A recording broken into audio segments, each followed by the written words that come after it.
Sometimes it's very disconcerting because you find a threat, you see, okay, this is actively going on, they're actively targeting, and the private sector is able to respond a lot faster than sometimes some governments than we'd like them to be. Hello, everyone, and welcome to the CyberWire's Hacking Humans podcast, where each week we look behind the social engineering scams, the phishing schemes, and criminal exploits that are making headlines and taking a heavy toll on organizations around the world. I'm Dave Bittner from the CyberWire, and joining me is Joe Kerrigan from the Johns Hopkins University Information Security Institute. Hello, Joe. Hi, Dave. Got some good stories to share this week, and later in the show, Carol Theriault joins us. She's interviewing Chuck Everett from Deep Instinct. They're talking about public-private partnerships. So who's got the advantage in cybersecurity, the attacker or the defender? Intelligent people differ on this, but the conventional wisdom is that the advantage goes to the attacker. But why is this? Stay with us and we'll have some insights from our sponsor, KnowBe4, that put it into perspective. All right, Joe, before we dig into our stories this week, we've got a little bit of follow-up here. We do indeed. You want to take this on for us? Sure. This is from Rodney. He writes in, Dave and Joe, you were talking today on your podcast about the social benefits cards not having chips in them. I wanted to mention that I have a medical flexible spending card issued through my employer's provider, and it does not have a chip in it either. You know, Dave, I've used those medical flexible spending credit cards or debit cards, and he's right. I don't recall that mine having a chip either. Yeah, I went and looked because I have one, and no chip in mine either. Interesting. Yeah, annoying. I don't know. Does it save them $1 per card or something? It might. Probably less than that. Yeah. Probably less than that. But when you're talking about millions of cards, Dave, that's millions of dollars. Yeah, right? Yeah. I was recently, this was recently replaced due to an expired card, so it's not a matter of having the card for years. In fact, I have never had an FSA debit card with a chip in it, so it's not just those provided from the state or the local government for benefits. That's a great observation, Rodney. Yeah. And it should also be rectified. Yeah. You also mentioned Wood Forest Bank. While I'm not certain this is true in all locations, the area where I live, they only exist inside of Walmart stores. So it appears to be more affiliated with Walmart than having standalone branches. That's interesting. I don't go into Walmarts very often, just because there's only one by my house, and I go in there when I need something there. Otherwise, I just generally avoid it. Yeah, but it doesn't surprise me that Walmart would have their own bank. Yeah, if that's what this is. I don't know. It might be Walmart's own, but it's based out of Texas, if I recall correctly. Is Walmart based out of Texas? I thought that was based out of the Midwest, somewhere north or more north. I don't know. Not sure. I don't keep track. I also still own a landline. The phone I have has a smart blocking feature. This means anyone whose number is not pre-programmed into the directory has to state their name when they call. I then have the option to hit the number 1 to answer the call. In fact, the phone will not even ring unless they state their name. I know this because I periodically see it light up and say smart block when it's processing a call. Great show. Love listening on my way to work. Oh, thank you, Rodney. You know how I solved the problem with my home landline, Dave? This is really great. Yeah. I just don't have a phone plugged into it. Yeah. I still have a phone. I still have the number. And when somebody says, "Hey, can I get your phone number?" I'm like, "Sure can. Here it is." And they can call and call and call, and my phone never rings because it's not plugged in. I have set up something similar, except we have no phones plugged in. But I have the landline number forwarding to a Google Voice account. Okay. And if a call comes into the Google Voice account, the message gets transcribed and then sent as a text message to both me and my wife. Ah, very good. Yeah. That is excellent. Let me tell you, it's been a while since anybody's called. So. Now, I have Comcast as my ISP and television provider and phone provider right now. So from time to time, I will be watching live TV, which I don't actually do very much. I'm actually considering turning that feature off. Yeah. And there'll be like somebody's calling you on your phone. It shows up on your TV. Right. Which is okay. But the thing is, I also have an Amazon Fire TV stick on that television, and that's what I use to watch TV most of the time. So it doesn't bother me at all. Right. It's great. All right. Well, thanks to Rodney for writing into us. We would love to hear from you. You can email us. It's hackinghumans@thecyberwire.com.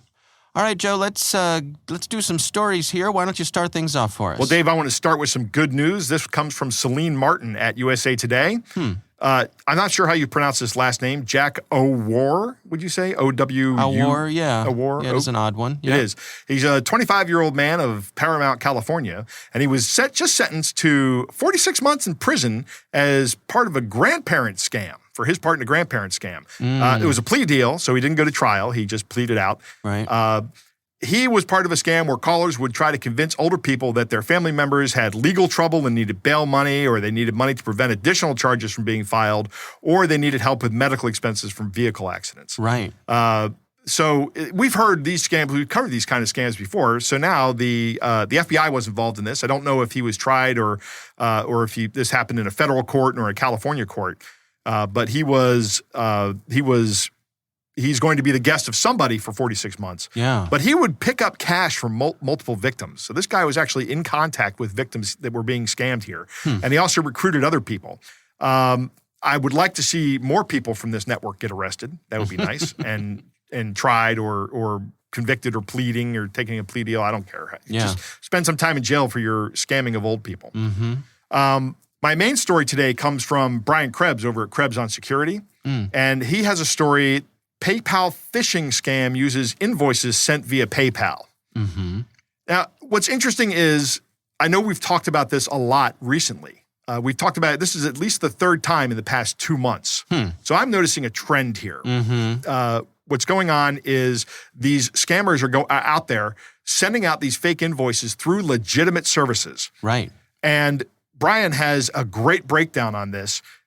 He heard from somebody actually reached out to him and talked to him about it. And here's the invoice that is sent. It says, invoice updated. Billing department of PayPal updated your invoice. The amount due is $600. And then it says seller note to customer. Also, there's a big button right below that says view and pay invoice. It says seller note to customer. There is evidence that your PayPal account has been accessed unlawfully. $600 has been debited to your account for the Walmart e-gift card purchase. This transaction will appear in the automatically deducted amount on PayPal activity. This is hard to read because it's so awkwardly worded. On PayPal activity after 24 hours. If you suspect you did not make this transaction, immediately contact us at the toll-free number, and then there's a toll-free number. Oh. So the person who received this said, you know what, I'm going to call the number. I think he knew it was a scam right away. Yeah. So he calls the number, and the guy answers going, customer service. That's what he says. He doesn't say PayPal customer service, right? Right. He doesn't wind up in jail like the guy I just talked about, right? He's smart. He's not being fraudulent. He's still going to jail if they catch him. The guy then says, I need you to go to globalquicksupport.com and download a remote administration tool. Oh. So he wants to take over the computer. And then, of course, once he takes over the computer, he has access to any financial information you have on there, any applications. He can get you to log in. He's going to try to trick you into getting money out of it. This is how this works. Right. But what's interesting is this is a legitimate service that PayPal offers. I went in and I Googled PayPal invoicing system, and the first result is send and create an online invoice for free. And then down below, it says one of the links in the little indented section. I was remarkably surprised. I was surprised, rather, that there was no ad that came up first from Google on this. It was just the PayPal link. It's one of the links below. It says, what is PayPal invoicing and how does it work? So it's actually a short section of their FAQ. I'll read it all right now. Frequently asked questions. That's what FAQ means. PayPal invoicing makes it simple to send professional, customized invoices. PayPal emails your customer a link to the invoice, and you can supply a link in your own email. Your customer then views the invoice details and securely pays with a credit, debit card, PayPal, or PayPal credit. Whichever payment method the customer chooses, you generally receive your money in minutes. You can also manage your invoices, all this other stuff, but it goes on.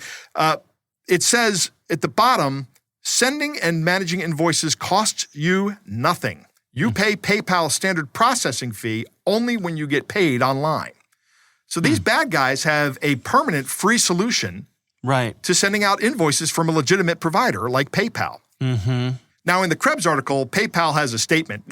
It says, we have a zero tolerance policy on our platform for attempted fraudulent activity, and our team works tirelessly to protect customers. Mm-hmm. We are aware of this well-known phishing scam and have put additional controls in place to mitigate this specific incident.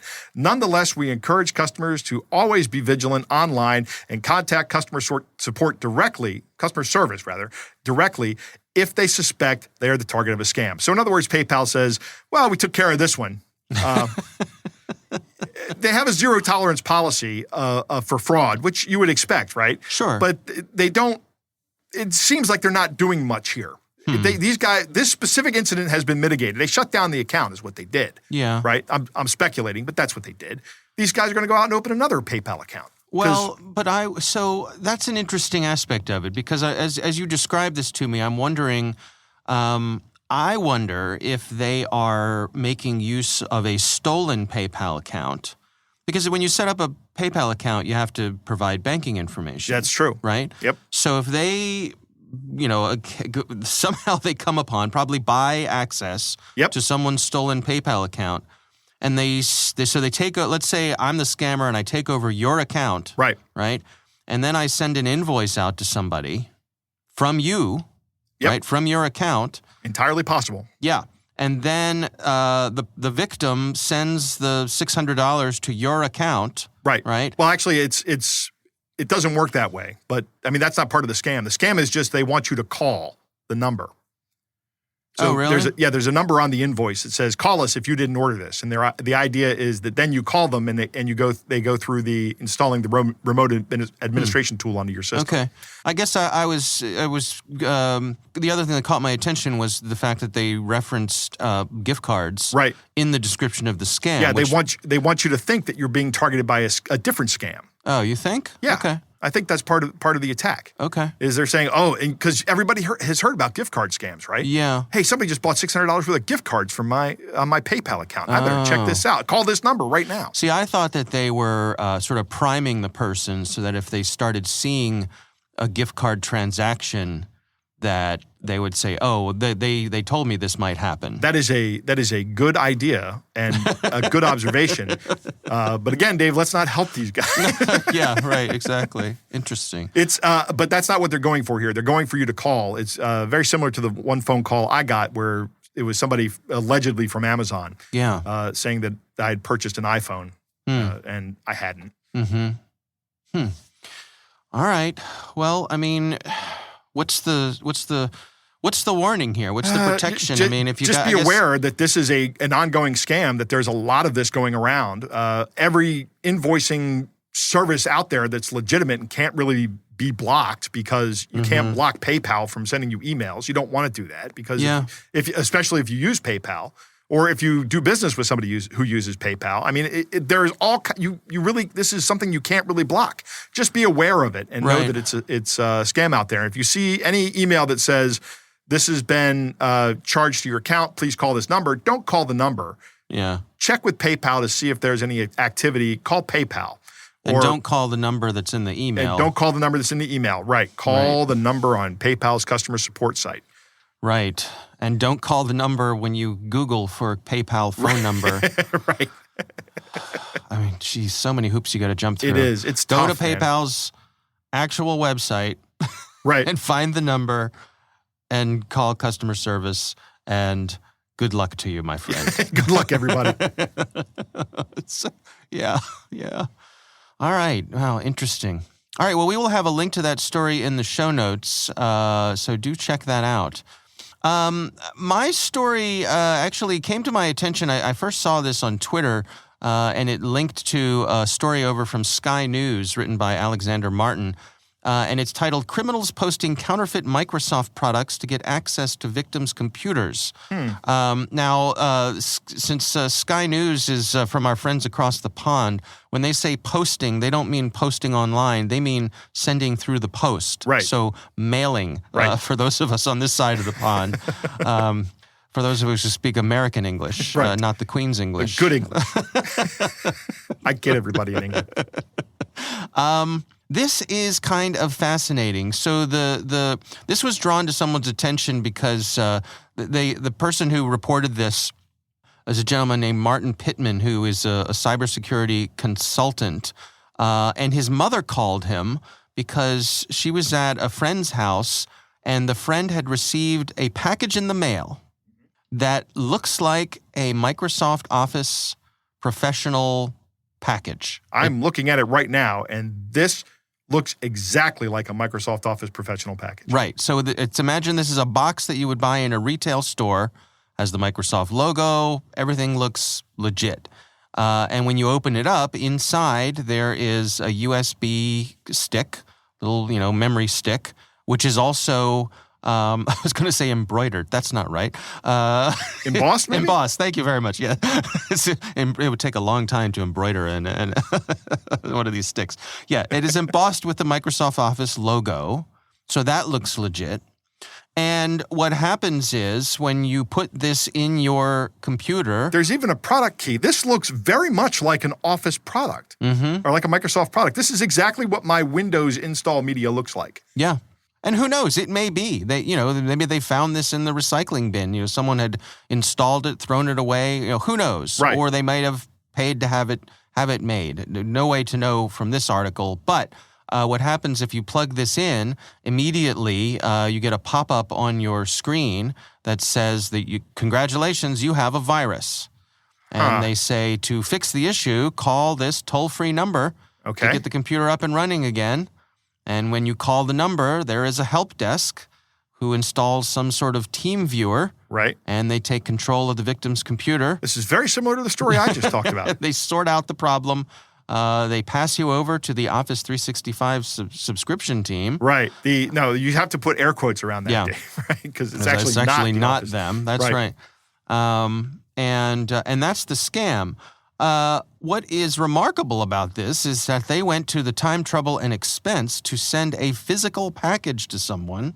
Yeah. With this whole virus. I would like to get a copy scam. of this. If anybody has one and wants to send it to me, let me know. Yeah. Yeah. I'd like to take a look at it. They seem to be sending these out to the elderly, which I suppose is not surprising. They, of course, they checked with Microsoft, and Microsoft said, "Yeah, this is counterfeit. This is not us. We will not send you unsolicited packages. We will not contact you out of the blue for any reason."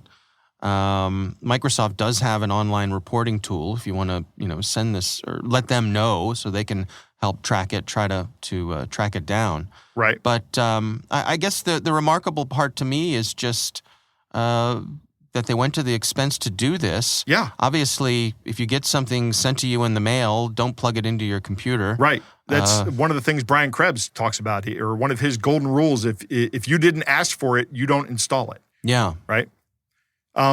What's interesting here is this is not how Microsoft does Office anymore. This is how they do Windows, because you can't, Windows is the operating system. And if you are building a new computer, you can't just go out and download Windows and install it on your system. I mean, maybe there's a way to do that. I mean, I guess there is probably a way to do that. Yeah. But you may not have that capability because you may only have one computer in your house, right? Most people aren't like me with 6 computers in my office, right? Right. So they make this media available for operating system installs. Yeah. But when you get Office now, you don't actually get a product. You get Office 365, which is a subscription service. And yeah, I think it's reasonably priced. It costs you $100 a year for you to have home and student is what the entry level is cost. It also comes with a terabyte of cloud storage for all the users, which is great. I think think it's a good value. I'm a little bit of I guess I'm gushing here on Microsoft, but you don't get media. You go to Microsoft's website and you say, go ahead and install the Office products I'm licensed for, and it does it. Yeah. And it works very well. Well, and I wonder if, that's part of why they're targeting older folks with this, because they're used to going to the store and buying a box, and that's a comfort. There's a comfort level there for them. You buy a software box. I mean, I still, it took me a while to get used to this model. It happened with Steam first, right? Where you never got an install media for the game. And initially I was like, I don't like this. Right. I really don't like this. Right. You like the comfort of having that box on the shelf. Yeah, I got my orange box. I was looking at my orange box yesterday, which is the old Half-Life game. But okay. But when I bought that game, I actually had to sign up for Steam and register it. And I have never, for probably 10 years, I have never touched that media inside. I just download it and install it now. Yeah. I've become accustomed to that business model of online software delivery. Yeah, well, and that's the way of things. It is. That's how it is. So makes sense. Everybody be aware, Office does not come this way anymore. Right. All right, well, we will have a link to that story in the show notes as well. Joe, it is time to move on to our catch of the day.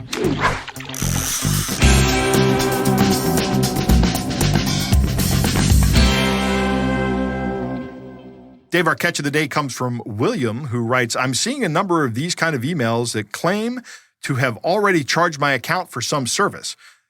They often do not explain what the service is and come from an email address that seems completely unrelated. I assume in this case they want me to call so the scam can begin. So, Dave, you want to take a look at this? It comes from Summer, Dave. Summer, yes. Who has an email that's a Gmail address with some name and then a random bunch of numbers after it. Looks like a zip code almost here in the U.S. Okay. Go ahead. Summer writes, membership renewal notice. Thank you for your order. Your annual subscription plan is renewed and the services are resumed again. Your device protection and network security shield is reactivated. The automatic recurring fee of $379.98 is charged from account credits. The annual recurring charge will be debited every year from the nominated payment method unless canceled, as your auto debit service is still active. To avoid future payments or stop auto debit charges or need assistance related to this charge, kindly get in touch with our accounts team within 2 business days. Contact customer care support at this 800 number. You have a good day ahead. Maria Garcia, Consumer Handling and Accounts Team. So, Maria Garcia, not Summer. Right. Canceled is misspelled. That's kind of good. Yeah. One of the things I like about this one, it's a good example of the artificial time horizon. You know, the artificial time constraint. Yeah. That is frequent in social engineering attacks. That should be a big red flag whenever you hear somebody tell you need to act before a certain time, and that time is short. Yeah. You should be, okay, let's slow down here. Slow down. Yeah, you got 2 days. Yeah, it's a good catch. Yeah. It's a good catch. Thank you, William. All right. Well, we would love to hear from you. If you have something you'd like us to consider, you can email us. It's hackinghumans@thecyberwire.com. Now let's return to our sponsor's question about the attacker's advantage. Why do the experts think this is so? It's not like a military operation where the defender is thought to have most of the advantages. In cyberspace, the attacker can just keep trying and probing at low risk and low cost, and the attacker only has to be successful once. And as KnowBe4 points out, email filters designed to keep malicious spam out have a failure rate of over 10%. That sounds pretty good. Who wouldn't want to bat nearly 900? But this isn't baseball. If your technical defenses fail in 1 out of 10 tries, you're out of luck and maybe out of business. The last line of defense is your human firewall. You can test that firewall with KnowBe4's free phishing test, which you can order up at knowbe4.com/fishtest. That's knowbe4.com/fishtest.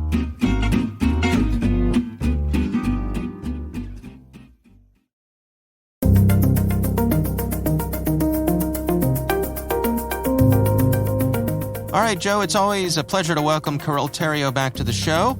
And this week, she is having a conversation with Chuck Everett from Deep Instinct, and they are talking about the benefits of public-private partnerships.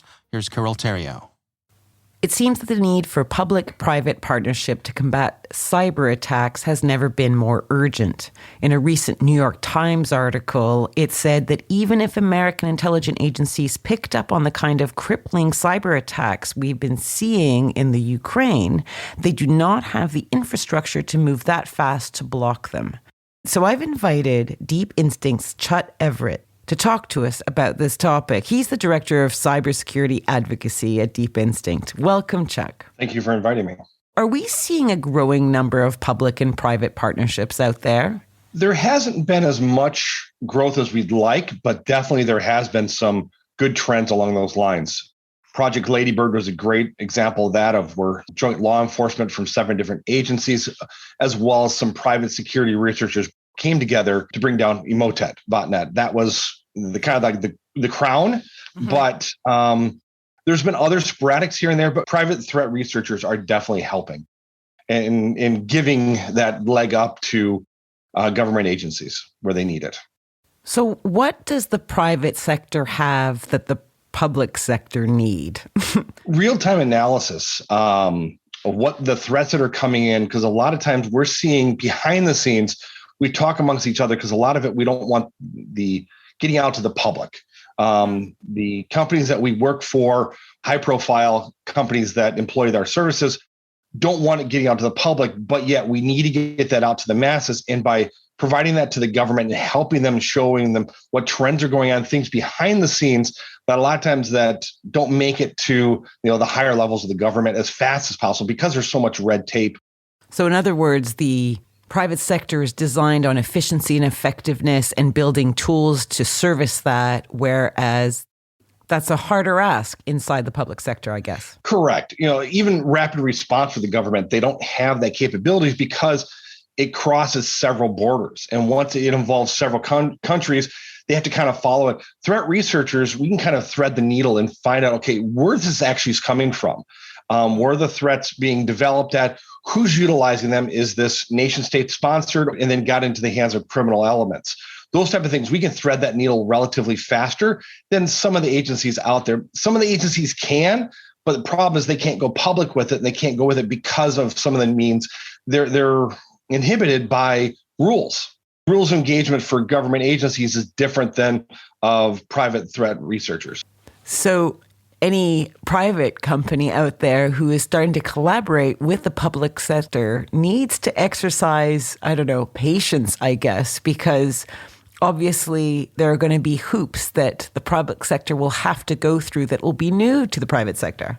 Correct. Yeah. It's sometimes it's very disconcerting because you find a threat, you see, okay, this is actively going on. They're actively targeting, and the private sector is able to respond a lot faster than sometimes some governments than we'd like them to be.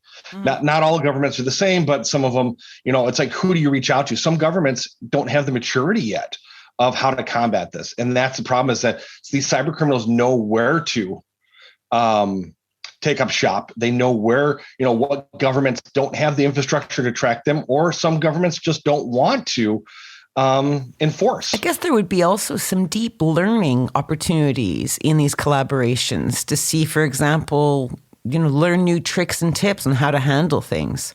Absolutely. Absolutely. Threat researchers, we do that amongst ourselves now, where we're constantly talking between each other, sharing what information we have, because everybody's got different pieces of the puzzle.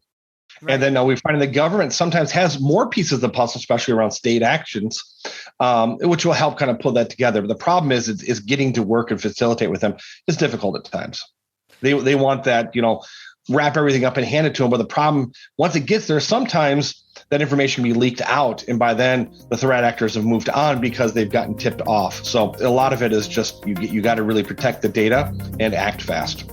Chuck Everett, Director of Cybersecurity Advocacy at Deep Instinct, thanks so much. This was Carol Theriault for Hacking Humans.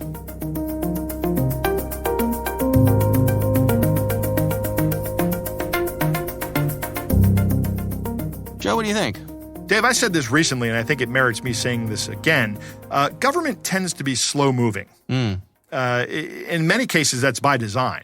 Right? Yeah. Like, actually, our legislative branch of government in the United States is designed, I think it was George Washington who said that the Senate is the tea dish on which the tea of legislation cools. Oh, yes, that's right. Or something like that. I've heard that. In other words, the House is supposed to be fast reacting, and the panicky group of people that we need a law that says this, and the Senate's supposed to be the more thoughtful people that go, well, do we really need this law? That was the intention. But it was designed actually to be slow. Yeah. Or to slow down the process. To be deliberative. To be deliberative.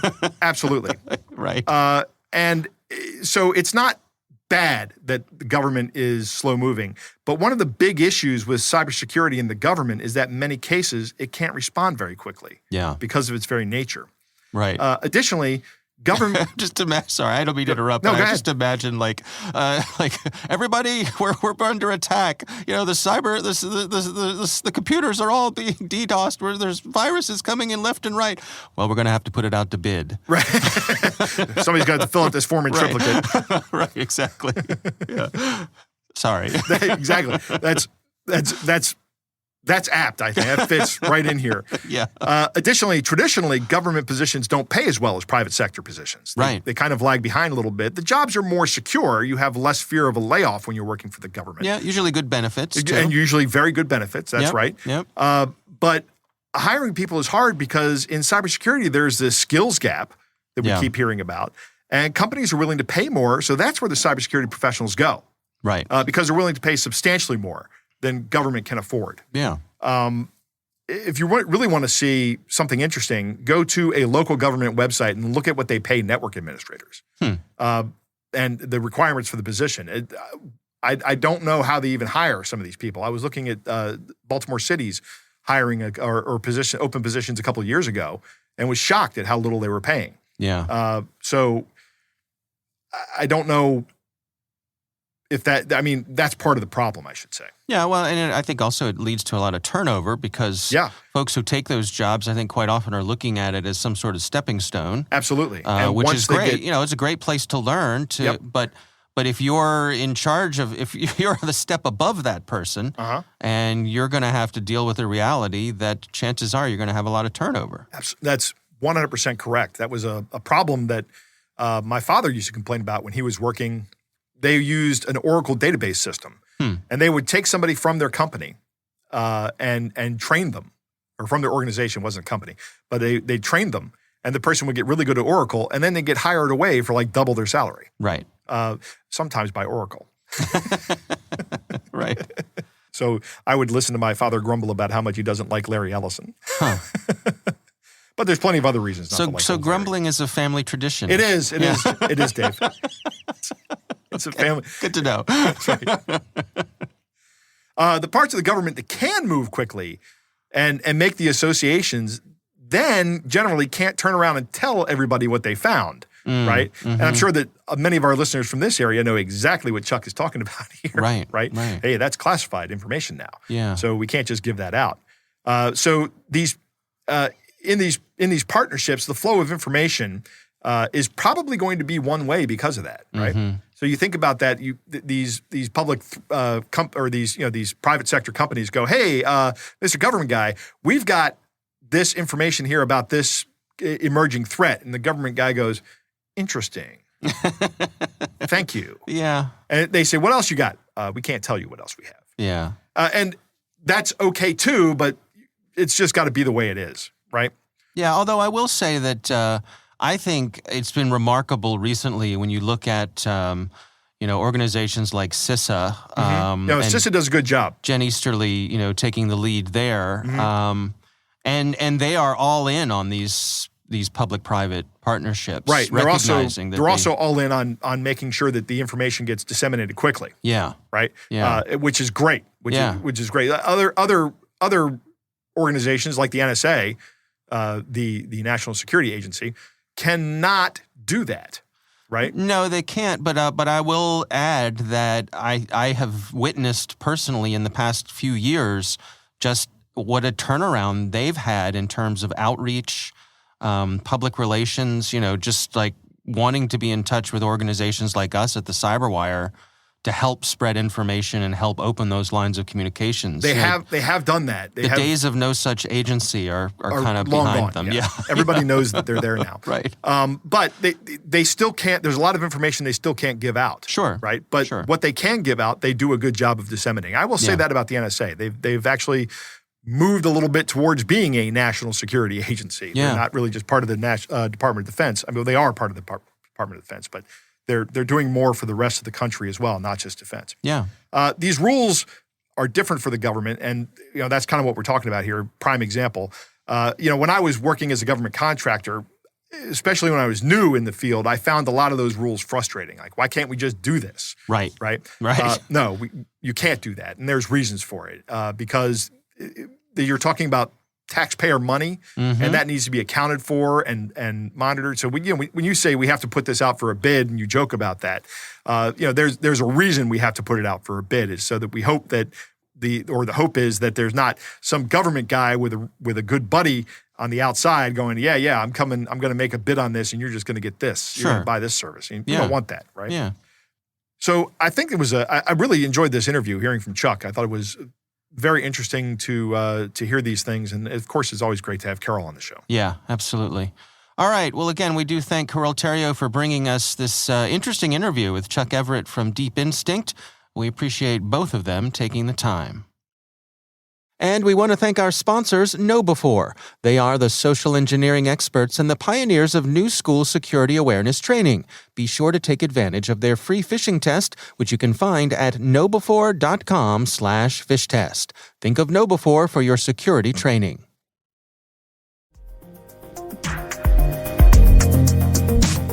That is our show. We want to thank all of you for listening. We want to thank the Johns Hopkins University Information Security Institute for their participation.